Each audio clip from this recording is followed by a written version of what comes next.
이영재 씨 와이프 되시는 분이시죠? 네, 맞는데 누구시죠? 이영재 씨 아이를 갖게 된 사람이에요. 네? 그게 무슨 말이죠? 그쪽이랑 이혼하고 저랑 살겠다고 하네요. 어차피 아이도 없으신데 빠르게 도장 찍어주세요. 알겠어요. 일단 갈 때는 가더라도 받을 건 다 받고 가야겠네요. 위자료나 톡톡히 준비해놔. 벌써 1년 전 일이네요. 저는 작년에 2년 동안의 결혼 생활을 끝내고 남편과 긴 소송 끝에 이혼하게 되었습니다. 남편은 저 몰래 회사에서 바람을 피우고 있었고 결국 그 사람과의 사이에서 아이까지 생겨 이혼을 요구하더라고요. 처음엔 이 상황이 믿기지 않았고 꿈만 같았습니다. 여자로서 수치심도 들고 내가 뭘 잘못해서 쫓겨나야 하는지 하염없이 눈물만 흘렀어요. 끝까지 저한테 사과 한마디 없는 남편은 상간녀가 저한테 연락해오던 그날 이후부터 더 이상 집에 들어오지 않았고 아마도 상간녀와 함께 살림을 차리고 사는 것 같았습니다. 시댁은 애초에 자기 아들 말이라면 껌뻑 죽는 분들인데다 아이 문제 때문에 한참 마찰을 겪던 시기였기 때문에 상간녀가 아이까지 생긴 이상 저는 완전 찬밥 신세였죠. 처음에는 창피해서 친정의 말도 제대로 못했는데 일주일 가까이 지나서 어렵사리 친정엄마에게 이야기를 꺼냈더니 너 지금 거기서 뭐하고 있냐고 당장 정리하고 들어오라고 하셔서 바로 이혼 절차를 진행하게 되었습니다. 대놓고 저를 기만하고 바람을 핀 것도 모자라 상간녀와 애까지 생긴 이 마당에 제가 곱게 도장 찍고 나가줄 이유는 전혀 없었고 남편과 겨우 2년 살았지만 재산분할과 양쪽 바람 피운 두 놈들에게 위자료까지 톡톡히 청구했어요. 야, 너 끝까지 이럴 거야? 옛날 같았으면 애 안 낳는다고 했을 때 진작 소방 맞고 집에서 쫓겨났어. 마지막까지 추잡하게 굴지 말고 빨리 도장 찍고 사라져. 제가 왜요, 어머니? 제가 언제 애 안 낳겠다고 한 적 있어요? 지금은 상황이 여유가 없으니까 딱 2년만 더 있다가 갖겠다고 말씀드렸잖아요. 그게 어디 네 마음대로 되는 일이니? 2년 후면 너도 나이가 34인데 그때 가서 애를 낳을 수 있을지 없을지 네가 어떻게 장담해? 됐으니까 어디 너 하고 싶은 대로 해봐. 네가 달라는 그 돈 받을 수 있나 어디 두고 보자. 하지만 심호의 바람과는 달리 법은 당연히 제 편이었고 저와 저희 쪽 변호사가 요구했던 금액대로 다 보상을 받고 나올 수 있었어요.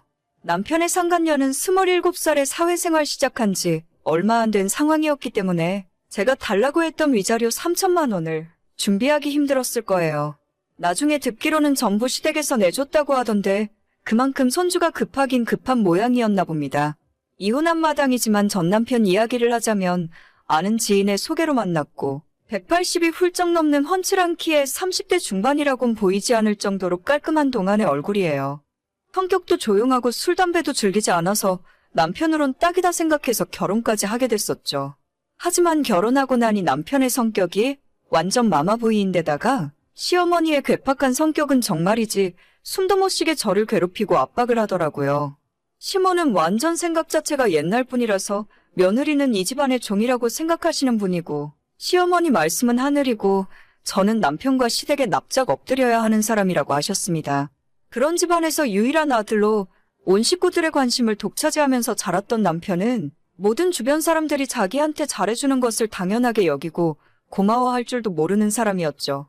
결혼 생활 자체가 너무 힘들어서 포기하고 싶었지만 남편을 사랑하는 마음 하나로 2년이나 버티고 살았습니다. 참고로 그 와중에 6개월 정도는 시어머니가 교통사고를 당하셔서 허리랑 다리를 수술하시는 바람에 제가 그 병수발까지 다 들었어요. 물론 저는 전업주부도 아니었고 회사 다닐 거 다 다니면서 제 시간 쪼개서 시어머니 병원을 오가며 수발을 들었습니다. 제 결혼 생활 막판에는 왜 빨리 손자 낳아주지 않냐고 어찌나 난리를 피우던지 지금 애 낳기엔 집안 형편이 안 될 것 같아서 딱 2년만 미루겠다고 하던 사이에 남편이 밖에서 사고를 치는 바람에 일사천리로 이혼까지 가게 된 상황이었죠. 그리고 받을 거 다 받고 남편과 끝내 남남으로 갈라서게 되는 날 그 얄미운 상간녀에게 또다시 연락이 오더라고요. 어머, 죄송해요. 제가 뺏으려고 그런 건 아니었는데. 괜찮아요. 기왕 이렇게 된 거 그 집 며느리로 한번 잘 살아봐요. 저는 받을 돈 다 받고 나가니까 새 출발하면 그만이죠. 그래요. 큰돈 벌어서 좋으시겠어요. 저 같으면 쪽팔려서 돈 달라 소리도 못했을 것 같은데. 쪽팔릴 게 있나요? 돈은 받고 나가야지. 아무튼 그 집에서 며느리로 사는 게 생각만큼 쉽진 않을 거예요. 뭔가 조언이 필요하면 언제든지 물어봐요. 선배로서 이야기해줄 수 있는 건 해줄 테니까. 제 앞길은 제가 알아서 해요. 쫓겨나는 주제에 무슨 말이 그렇게 많아요. 그 못된 것이 끝까지 제 속을 긁으려고 하더라고요. 하지만 이미 이렇게 된 마당에 차라리 잘 됐다 싶었습니다. 처음에는 슬프고 힘들었지만 이젠 제 인생의 두 번째 기회라고 생각하고 당당하게 잘 지내는 모습을 보여주는 것이 복수하는 길이란 생각으로 더 잘 먹고 열심히 일하면서 잘 살고 있었죠. 물론 마음의 상처는 다 아물지 않아서 얼마 전까지도 전 남편 생각만 하면 화가 치밀어 오르고 심호만 생각하면 자다가도 치가 떨릴 지경이었습니다. 그 와중에 전 남편과 아이 낳고 행복하게 가정을 꾸리고 살고 있을 상간녀를 떠올리면 진짜 너무 분하고 억울해서 미치고 팔짝 뛸 지경이었죠. 시간이 지날수록 점점 더 잊혀지고 제 현실에 집중하게 되면서 나아졌지만 그래도 마음 한구석에는 내가 문제였을까 하는 생각이 들면서 우울해지곤 했어요. 하지만 얼마 전에 뜻밖의 연락을 받고 그 뒤로부터는 두 다리를 쭉 뻗고 편하게 자고 있습니다. 저는 이혼하고 난 뒤로는 친정에서 부모님들과 함께 지내는데 그날도 일찍 퇴근해서 부모님과 저녁 먹고 집 앞 공원에서 산책을 하고 돌아왔어요. 저녁 10시쯤 되어서 씻고 제 방 침대에 누워서 잘 준비를 하고 있는데 거의 1년 만에 반가운 이름이 제게 카톡을 보내더라고요.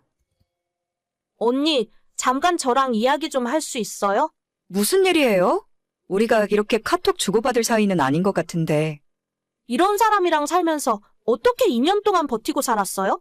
나 진짜 미치겠어요. 어떡하면 좋아? 왜요? 무슨 일이라도 있어요? 아니, 애 낳고 난 뒤로 매일같이 시어머니가 우리 집에 있잖아요. 아침부터 저녁까지 하나하나 잔소리하고 힘들어 죽겠는데 그 와중에 새벽에 일어나서 남편 아침밥 해주라 하고 시댁에 뭔 일이 있을 때마다 불러서 일 시키는데 나 진짜 이러다 미치겠어요. 내가 그때 경고했잖아요. 그 집안 며느리 생활 쉽지 않을 거라고. 진짜 이 정도일 줄은 저도 몰랐죠. 남편은 자기 엄마 말이라면 무조건 맞는 말이라 하고? 저는 이 집안에서 숨도 제대로 못 쉬고 살아요. 애가 아직 돌도 안 지났는데 이혼할 수도 없고 진짜 어쩌면 좋아요. 그쪽이 선택한 길이니까 한번 잘해봐요. 혹시 알아요? 살다 보면 적응해서 즐기면서 살게 될지. 언니가 그냥 이 집에 다시 들어와서 살면 안 돼요. 나 진짜 미치겠어. 어쩌면 좋아.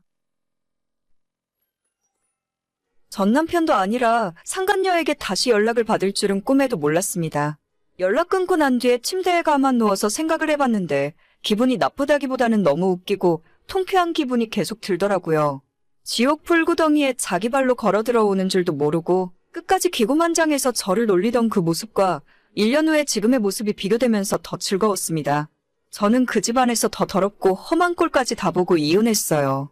2년 동안 시집살이 당할 만큼 당하고 시모 수발 남편 수발 다 들면서도 제 몫의 일을 해야 했기 때문에 사회생활하며 돈까지 벌어와야 했었죠. 하지만 지금 그 상간녀는 결혼하고 난 뒤로는 애 낳고 집에서 살림하고 있다 하거든요.